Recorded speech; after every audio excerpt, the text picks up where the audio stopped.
Hello friends, ఎంతమందికి promo చూసిన తర్వాత ఇప్పుడే రిలీజ్ అయిన అంటే ప్రోమో ఉంది కదా, 3 గంటలు అవుతుంది. ఆ ప్రోమో చూసిన తర్వాత తనూజ తన యొక్క మాస్క్ను మెల్లమెల్లగా తీసేస్తుంది.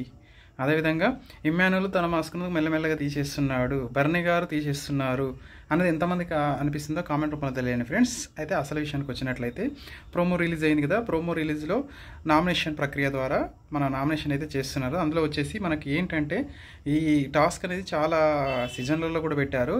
ఇందులో ఏంటంటే ఒక్కొక్క బొమ్మను వాళ్ళకి ఎదురుగా ఉన్న ఒక సేఫ్ జోన్ అనే ఒక జోను క్రియేట్ చేసేసి, సేఫ్ జోన్ ఉన్న దాంట్లో ఒక్కొక్కరు బొమ్మను బయట పెడతారు. దాన్ని ఒక అది మన బజర్ రాగానే వచ్చేసి వాళ్ళ ప్రత్యేకంగా ఎవరు సేఫ్ జోన్లో ఉండాలో వాళ్ళ బొమ్మను తీసుకెళ్ళి ఆ సేఫ్ జోన్లోకి వెళ్ళిపోతారు. అయితే ప్రోమోలో చూపించినట్టు తనుజ మాత్రం కావాలని మెల్లగా వెళ్ళి డైరెక్ట్ ఇమాన్యుల్ మీద అటాక్ చేసి ఇమాన్యుల్ సేఫ్ గేమ్ ఆడుతున్నాడని చెప్పడం అయితే జరిగింది.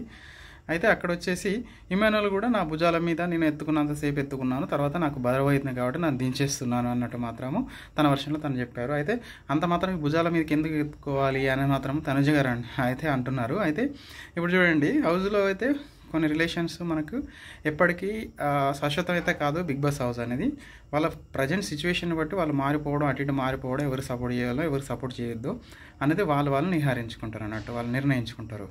దాన్ని బట్టి నువ్వు ఖచ్చితంగా నువ్వు ఫస్ట్ నుంచే సపోర్ట్ చేసినావు కాబట్టి ఇప్పుడు కూడా సపోర్ట్ చేయాలనేది మాత్రము చాలా రాంగ్ థింగ్ తనుజ గారిది అనేది నా పాయింట్. అంటే మళ్ళీ ఎపిసోడ్లో వచ్చినప్పుడు క్లియర్ కట్గా ఏం చెప్తుందో ఆ ప్రోమో చూసి అయితే మనం అయితే డిసైడ్ చేయలేం కదా. అదేవిధంగా ఆమె బర్నీ గారిని కూడా నామినేట్ చేసింది. అయితే బర్నీ గారు కూడా అంత దానికేం ఒబే అవ్వలేదు. కాకుంటే బర్నీ గారు కూడా కౌంటర్ అటాక్ చేయడానికైతే రెడీగా ఉన్నారు. దీన్ని బట్టి అయితే ఏమవుతుందంటే ఇప్పుడు మజాగా రణరంగంలాగా మారిపోతుందని అనిపిస్తుందా.